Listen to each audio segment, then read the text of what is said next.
Peace be with you. Welcome to the Deen Show. I'm Eddie, your host, and you're like, what are you doing, Eddie? You in a pajama or what? No, it's not a pajama. This is a Brazilian Jiu-Jitsu, Gracie Jiu-Jitsu uniform, and I have the Ultimate Fighting original champion. The Sports Illustrated did a feature of the top 50 legendary, most influential athletes of all time. Royce Gracie is in the Deen Show studio. Don't go anywhere. We'll be right back. This is the Deen Show.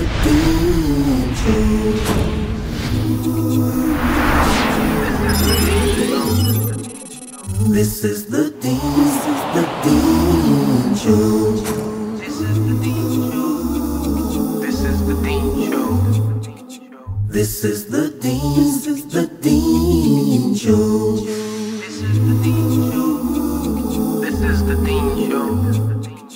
This is the Deen Show. This is the Deen Show.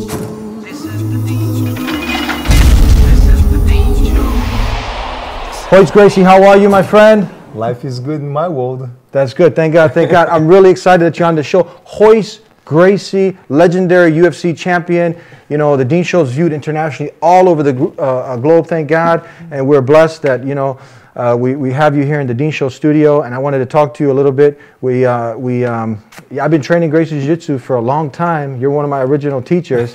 You know, tell us briefly for the audience, some people who still ain't turned out to Gracie Jiu-Jitsu. Tell us a little bit about yourself, please. Man, talk about myself. Let's talk about my father. Your father, okay. He's the one who started the whole thing. He's the one, I mean, he learned by watching, and he couldn't do it because he was very small.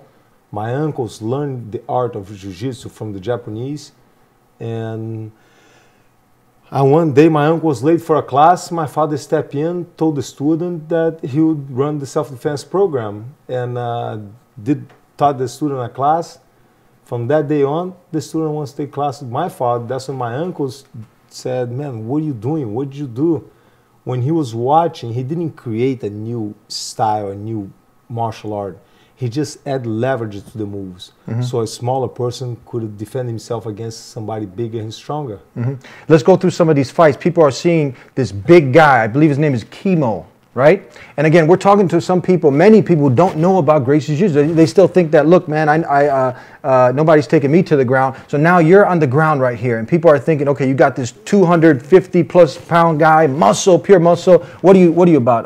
180. You're 180. At that time, you're around same. 180. What's your for the last 20 years? Now we see your dad's there. He's telling you something. He's telling you something. You're on your back. What are you thinking at this time? Well, what happened is, to prove the effectiveness of Gracie Jiu-Jitsu, back in Brazil, my father, my uncles, my cousins, my brothers start to challenge people to see which style is the best. And there's only one way to find out. Get in a cage, in a ring, and take all the rules, weight divisions, there's no time limit, no gloves, no rules. And we've been doing that in Brazil for many years. My brother Horion came to America and brought the same concept to America and create the UFC. So, but in the beginning, 21 years ago, it was an 8-man tournament. So you had to fight 3 fights in one night. And I defeat all my opponents 3 fights without breaking a sweat, just showing the technique of that my father created. Mm-hmm. So once America found out, because what happens in Brazil, people don't know. But once America found out, we spread out all over the world. All over the world. And then the second UFC, my brother Horton made the tournament. It was a 16-man tournament, so it was 4 fights in one night. So you had to fight 4 fights in the same night with no time limit, no weight division, no rules. Everything goes in a cage. 2 men walk in, 1 walk out. And I beat 4 opponents in the same night. Now, right? Somebody has 200, all the opponents, there's no weight limit, no weight division. So I'm fighting guys, I'm 180, I'm fighting guys 250, 270, 280. Just, they're professional in their style, fighting a sumo wrestler against a kickboxer, against a wrestler, against a judo player, against a boxer. The best of the best. So this is like the best in karate, the best, and athletes. I mean, not just, okay, a black belt in karate, but they're at the top of their level, correct? They're at the top of the level. But then what I mean, it was what impressed the most.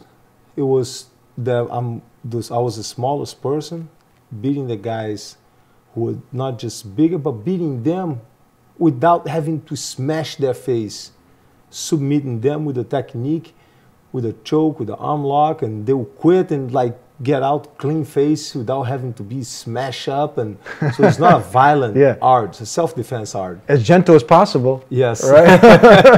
Yeah. So now beat with kindness. With kindness, that's right. That's so important. Yes. And now you proved, obviously, this is without a shadow of a doubt. Have you ever had somebody now today? I know there was in the Gracie Academy, there was, tell us about the time. Was it open for anyone? It was a challenge, man. Anyone can come in. There's old footage people are seeing right now that now, this is in the Academy. This is even before the UFC. It was a challenge. Like, how did you guys set that up? Before the UFC, there was there was always a student that trained karate or trained wrestling, and he would come in and it's like, man, my karate instructor, I told him about you guys and he said he doesn't believe. So we said, well, bring him on, bring him over. We'll be glad to talk to him about it. So he'll bring the instructor over, and the instructor is like, well, I don't think he can take me to the ground. So we kind of, it wasn't exactly a fight, because we never beat them up. Yeah. We just take them down. We're more baptizing them, turn them into believers. In Gracie Jiu-Jitsu. In Gracie Jiu-Jitsu. So we take them down. We're more looking like, okay, my brother will always say, man, don't beat this guy up too bad. He's going to be a future student. So we treat them as a future student. So the guy will come in, and I'll take them down, not even a slap to the face, just control them and show it to them. Then they'll be like, oh man, I'm trying my best over here. And Royce is doing nothing, just controlling me, taking me to the ground, taking me out of my game. It's embarrassing. Can I learn this? And again, with kindness and gentleness. This is amazing. We'll be right back with more here with legendary Royce Gracie on The Deen Show. We'll be right back. What are we doing here? And where are we gonna go? It's like we just woke up one morning, and then it's welcome to the show. Don't ask any questions, just go with the flow. Make as much money as you can, and try your best not to get broke. Copy everything you see on the TV, from the hairstyles to the clothes, and don't think too often, just do exactly as you're told. And if you ever get confused, then just turn towards the alcohol. You'll still hear your thoughts, then just turn up the radio as you learn to live a lifestyle of drugs, sex, and rock and roll. But in all honesty, I just need to know, is there more to the cycle than growing and getting old? Living and dying just to leave behind a happy home and a whole lot of property that somebody else is going to own. I just really need to know before the casket's closed, 'cause I'm not willing to gamble with my soul, nor am I ready to take any chances. These are just simple life questions, and I'm just searching for some answers. Like, what are we doing here? And what is our purpose? How did we get here, and who made us so perfect? And what happens once we go, or is this world all really worth it? Questions we don't answer because apparently we don't really have to. There's no purpose to this life and our existence is merely natural. Then in that case, please let me ask you, did you create yourself, or was it somebody else who had fashioned you? 'Cause you're a being that's impeccable, faultless and unparalleled. You're a product of supreme intelligence, and I'm merely being rational.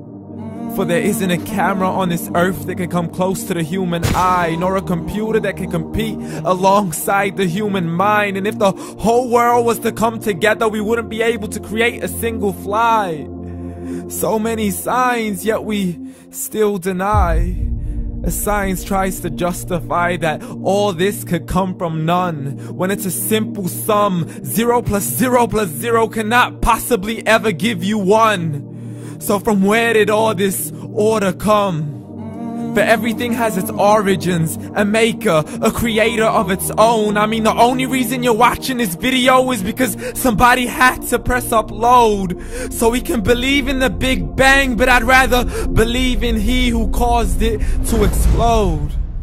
Allah, the creator of everything along with every single soul. the ever-living, the master, the only one who is in control. Unlike his creation, beyond our imagination. And no, he's not a man, nor does he have any partners in association. He's on his own. And no, he did not ever leave us alone. Just like every manufacturer, he left us with an instruction manual. The Quran and Islam, and I'm sorry to jump to conclusions, but it's the only one possible. The only definition of God is the one and only supreme being. It's logical. A book with zero contradictions, with miracles that are both scientific and historical. All revealed over 1400 years ago. Like the detailed description of the human embryo. The descriptions of the human embryo in the Quran cannot be based on scientific knowledge in the 7th century. To the mountains as pegs holding firm the earth below, and the two seas that don't mix in a complete separate flow. To the planets in orbit, alternating night and day as they stay in flow. The expansion of the universe and the creation of everything from H2O. To the stories of the past and the preservation of Pharaoh. To identifying the lowest point in the land where Persia defeated Rome. The gushing fluid that created man in the glands between the ribs and the backbone. And not a word has changed, it's still the same. So please explain how all this was known over 1400 years ago. To a man who couldn't read or write as he would recite whatever the angels spoke. And if you still don't believe, please try to come up with something that's even close.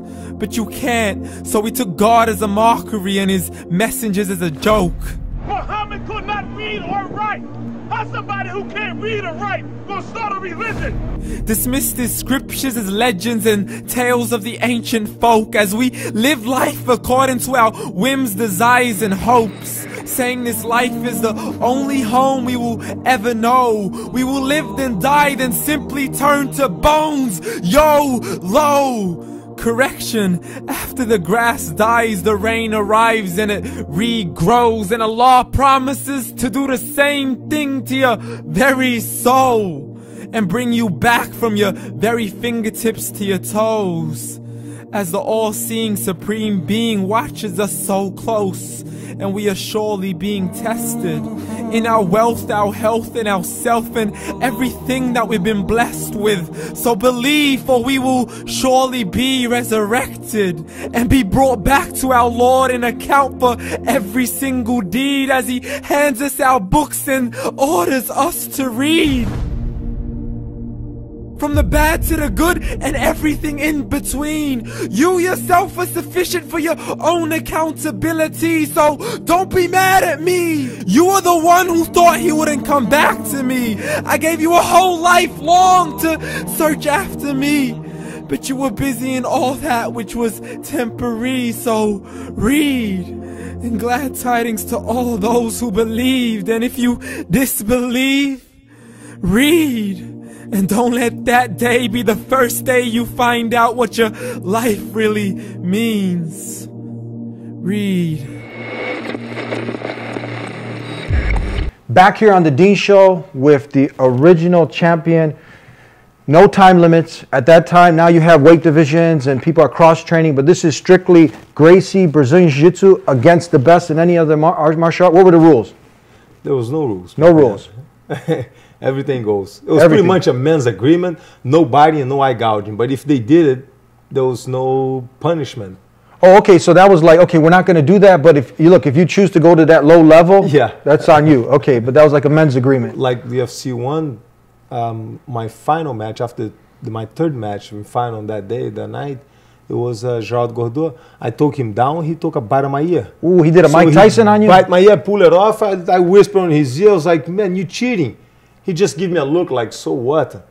So when I got the choke on him, I hold it a little longer. That's why you held it tight. You held it extra tight. He was cheating, man. Now I let go when I want it. Amazing. Tell us about this, the Sports Illustrated, with the magazine, famous sports magazine. They did a feature of the 50 most influential athletes of all time. Is this right? Number 44. Thank God, it's amazing. Tell us about this. Were you? Did they invite you? Was this something? No, that's. I asked my manager about that, and he said it's reporters that put out a vote on who is the most influential athletes. I was wondering how come my father was not in there. Yeah. And I was, because I'm a product of his work. And he said, the manager said, probably because you are the one that was the vehicle that shows to the world on UFC by beating 2, 3, 4 opponents in one night. Yeah. The art of Gracie Jiu-Jitsu, even though your father is the one that created. So this was also, you had like legends like Muhammad Ali. Who else was in there? Big names. Muhammad Ali, Michael Jordan. Michael Jordan. Yep. Yeah. Pelé. Was the second Brazilian one. That was the other Brazilian that was in there too. So have you ever baseball players and Wayne Gretzky and the most influential athletes? Did you ever to this day have anybody who wants to test you? Nah. No, it's kind of. I get paid to fight now. That's man. it. Come on. Used to fight for free back in Brazil. Yeah. Now we get paid to fight. That's it. Yeah, don't break a sweat for nothing. Tell us, you know, for the people that are looking to train a martial art, okay, and they're watching us, and they're really like, we know that martial arts have so many benefits, but they're trying to pick. Okay, should I train karate, kung fu, and now they got Royce Gracie on the Deen Show. Why should they train jiu-jitsu, Gracie Brazilian Jiu-Jitsu? Why? Because it's the best self-defense art out there. It's the most complete one. I mean, martial art in general is the biggest sports, second biggest sports in the world. Soccer is the first. Martial art in general is the second. Any martial art is good. But Gracie Jiu-Jitsu is more complete because you start standing up. It's like a karate, for instance. If you take the karate guy down to the ground, he doesn't know what to do. In Gracie Jiu-Jitsu, we do. Wrestling, they teach the people how to pin each other down, but the fight doesn't finish there. If it was a fight in the street, what are you going to do? Pin the person down? So you have to know how to submit the opponent. Yeah. Another beautiful thing we see with, we see a lot of bad examples of teachers in many martial arts that now, what fascinated also me and I love is the code of conduct that the Gracie family also, you know, expels, meaning that now you have, like you said, this kindness, beating someone gently and kindly, these good mannerisms, a good diet, you know, good character development. All of these things are also part of the martial art. How important is this? Because you can end up learning, you know, martial art and be the most arrogant, but it seems like you train jiu-jitsu, you become humble. I mean, martial art normally teaches you that in general, how to be humble, and that's the spirit of martial art. But with us, I mean, I don't drink, never smoke. We have called the Gracie diet. It's not exactly a diet, it's more of a eating habits. It's not, I can't afford to get sick on the day of the fight. Yeah. So we eat everything. There's a few things that we don't eat, but it's mostly how we combine the food. So it's a way of life. If people now, we're almost out of time, if people want to get a hold of you, you travel all over the world doing seminars, is that right? This year alone, I just got back from Kuwait, Dubai, Abu Dhabi, Hawaii, Australia, this year. And now I'm here. How can people get a hold of you to learn more about, you know, Gracie Jiu-Jitsu? To my learn more? Website, roycegracie.com, or at Real Royce on Twitter. Beautiful. And Facebook and Instagram. Yep. I'd like to thank you so much for being with us. We got to go, but you can't come on the Deen Show and not get a gift. This is for you. Thank you so much, Royce. Thank you. God bless you. Thank you so much for being with us. Thank you. Hope to see you again soon. Thank you. And that was legendary Royce Gracie on the Deen Show. And now you understand why we've been wearing the kimono, the jiu-jitsu gi. Have fun training the martial arts. Learn it. It's the most effective martial art in the world. Tune in every week to the Deen Show. We'll see you next time here. Until then, same time, same channel. And don't forget, follow us on Facebook, like us on Twitter. Until next time, peace. Take that simple step that you ask your maker to guide you, that he'll guide you. Yes, I advise this a lot. So for people who are searching, put your head on the floor in the state of prostration, like all the prophets did.